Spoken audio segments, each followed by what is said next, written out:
Now the nomenclature of ethers. Ethers in the IUPAC system are called alkoxy alkane. Ethers क्या होते हैं, what are ethers? Ether का functional group ये oxygen है जिसकी दोनों तरफ से अल्काइल ग्रुप अटैच होते हैं। इस फंक्शनल ग्रुप का नाम है अल्काक्सी, या हम इसको ईथर लिंकेज कहते हैं। इस ऑक्सीजन के दोनों तरफ अगर अल्काइल ग्रुप जो अटैच हैं एक ही किस्म के हैं तो हम इसको बोलते हैं सिमेट्रिकल ईथर। अगर ये डिफरेंट होते हैं तो हम इनको बोलते हैं अनसिमेट्रिकल। कॉमन सिस्टम में कैसे नाम रखा जाएगा ईथर का? ये अल्काइल ग्रुप देखेंगे कि कौन से, जैसे ये मिसाल है मीथाइल, मीथाइल तो लफ्ज़ डाई मीथाइल सफिक्स ईथर लगाएंगे। ईथाइल, ईथाइल तो हम इसको कहेंगे di ethyl ether. Di ethyl ether को सिंपली हम ईथर भी कहते हैं। और अनसिमेट्रिकल का मतलब है कि ये आर अलग है, इससे माना डिफरेंट है। जैसे ये ईथर है, ये मीथाइल है, ये ईथाइल है, इसको अल्फ़ाबेटिकल आर्डर में कैसे लिखेंगे?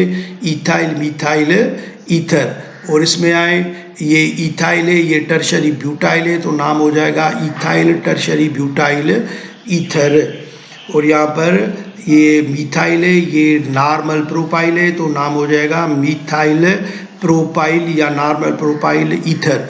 और यहाँ पर ये ऑक्सीजन है, ये मीथाइल है, ये 3 कार्बन है, लेकिन ये दरमियान वाला अटैच है, इसको हम बोलते हैं आइसोप्रोपाइल, तो नाम होगा आइसोप्रोपाइल मीथाइल ईथर। ये अल्फ़ाबेटिकल आर्डर में मोस्टली लिखते हैं हम। और ये हमारे पास है ऑक्सीजन, ये मिथाइल है, ये फिनाइल है, तो नाम हो जाएगा मिथाइल फिनाइल ईथर। और इसको कॉमन सिस्टम में हम इसको, ये नाम है इसका एनिसोल। एरोमेटिक कंपाउंड के मोस्टली कॉमन नाम ऐसे ही होते हैं, इसको याद करना पड़ेगा। एनिसोल इस मिथाइल फिनाइल ईथर को ही बोलते हैं हम। अब आईपैक सिस्टम में क्या होता है कि आईपैक सिस्टम में जैसे मैंने आपको पहले जनरल फार्मूला बताई थी ये कि ये जो है एक साइड को हम फंक्शनल ग्रुप मानेंगे, जैसे ये कहलाएगा अल्काक्सी और ये कार्बन क्या कहलाएगा? अल्केन। अब किसको अल्काक्सी कहेंगे, किसको अल्केन कहेंगे? तो उसके लिए रूल है कि जिस साइड कम कार्बन हो तो वो अल्काक्सी कहलाएगा। जैसे इस एग्जांपल में आप देख रहे हैं ये एक कार्बन है, इधर 2 कार्बन है, तो ये अल्काक्सी आ जाएगा। ये अल्काक्सी हमने कैसे नाम रखा है कि अल्केन से ANE हटाकर उसकी जगह पर हमने रख दिया ऑक्सी, तो जनरल नाम हो जाएगा अल्काक्सी। मीथेन में मिथाक्सी, प्रोपेन में इथाक्सी, इथेन में प्रोपेन से प्रोपाक्सी, इसी तरीके से ये अल्काक्सी कहलाते हैं। जैसे आप देख रहे हैं मिथाक्सी, 2 कार्बन इथाक्सी, और ये 3 कार्बन है लेकिन दरमियान वाला है, तो इसको बोलेंगे आइसोप्रोपाक्सी। और ये सेकेंडरी ब्यूटाक्सी और ये टर्शरी ब्यूटाक्सी ये कहलाते हैं। अब ये अल्काक्सी अल्केन पर जो अटैच होता है तो हम अल्काक्सी को सब्स्टिट्यूएंट ग्रुप के तहत नाम देते हैं। The functional group of ether is alkoxy which is used as prefix in IUPAC system. तो ये हमेशा प्रीफिक्स के सूरत में आएंगे, यानी कि पहले ये नाम आएगा उसके बाद जो बेसिक नाम होगा अल्केन का। Alkoxy is that part which contain less number of carbon atoms. अब दोनों एक जैसे कार्बन है, तो मिथाक्सी ये अल्केन में मीथेन, मिथ एक कार्बन और एन अल्केन की वजह से। अब इसमें ये साइड एक कार्बन है, इस साइड 2 कार्बन है, तो ये मिथाक्सी ईथेन कहलाएगा। तो ये दूसरे नाम देखें आप। अब इसमें लांगेसेन और ये मिथाक्सी है, तो लांगेसेन की नंबरिंग कैसे करेंगे? जिस तरफ से अल्काक्सी मिथाक्सी करीब आए, 1 2 3 4, तो ये 2 पर आ रहा है तो नाम रखेंगे 2 मिथाक्सी ब्यूटेन, क्योंकि इस लांगेसेन में 1 2 3 4 है।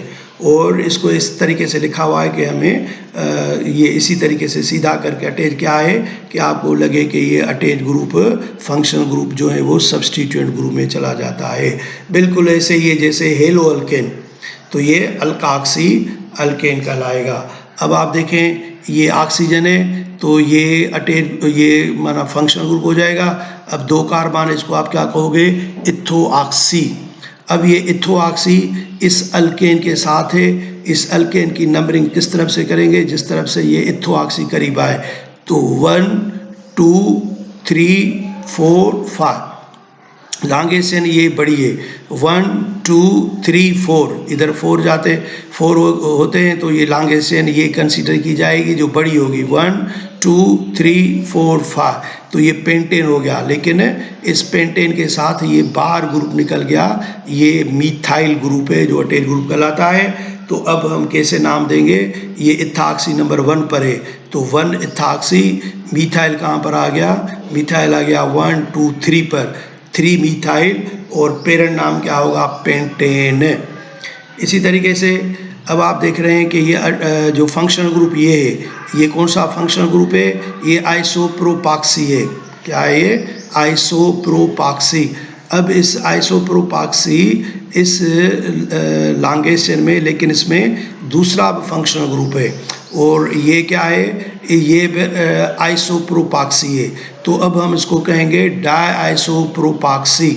अब ये कहाँ कहाँ पर है, ये 1 2 3 4, एक आइसोप्रोपाक्सी 1 पोजीशन पर है और दूसरा जो है वो 4 पर है, तो नाम हो जाएगा 1,4 डाई आइसोप्रोपाक्सी। लॉन्गेस्ट चेन में कार्बन 1 2 3 4, तो ये कहलाएगा butane. Hope you have understood this example. These are the dialkoxy alkane है, माना 2 मरतबा इसमें फंक्शनल ग्रुप अल्काक्सी का आ गया है इसमें। अब ये आईपेक सिस्टम में कुछ एग्जाम्पल है, जैसे ये दोनों तरफ एक जैसे हैं, ये कहलाएगा इथॉक्सी इथेन। अब ये क्या है, ये मिथॉक्सी है, 1 नंबर पर है, तो 1 मिथॉक्सी प्रोपेन 1 2 3, और ये 1 2 3 है, 2 नंबर पर है, तो इसको बोलेंगे 2 मिथॉक्सी प्रोपेन। इन दोनों के कॉमन नाम आप याद करें और आईपेक नाम इनके याद करें। अब ये देखें एग्जांपल, ये है हमारे पास इथॉक्सी, और ये 2 पर है, और 2 पर ये ब्रांच पे, तो नाम हो जाएगा 2 मिथाइल 2 इथॉक्सी प्रोपेन, क्योंकि लॉन्गेस्ट चेन में 3 कार्बन होते हैं। और ये पहले हमने पढ़ा, ये था हमारे पास 2 इथॉक्सी ब्यूटेन। अब हमारे टेक्स्ट बुक में जो असाइनमेंट है, उस असाइनमेंट में ये आपके नाम लिखे हुए हैं, इनकी आपको स्ट्रक्चर बनानी है। डायसोप्रोपाइल ईथर ये कॉमन नाम है, ethyl tertiary butyl ether common नाम है, आइसोब्यूटाइल मीथाइल ईथर कॉमन नाम है। तो इसकी स्ट्रक्चर आप आसानी से बना सकते हैं। और ये आईपेक में नाम है 2 मिथॉक्सी हेक्सेन, और ये 2 मिथाइल 2 मिथॉक्सी ब्यूटेन आईपेक नाम है, 3 इथॉक्सी हेप्टेन। आप इनको स्ट्रक्चर बना सकते हैं, दोनों किस्म की बॉन्ड लाइन स्ट्रक्चर बनाएं और फुल स्ट्रक्चर आप इनकी बना सकते हैं। तो आप उनको बनाएं पहले, फिर उसके बाद अपनी जो सॉल्यूशन आपने इधर बनाई है उसको इधर से चेक करें। अगर आपने बना लिए तो सही है, तो बिल्कुल आपने ये टॉपिक अच्छी तरीके से समझ ली।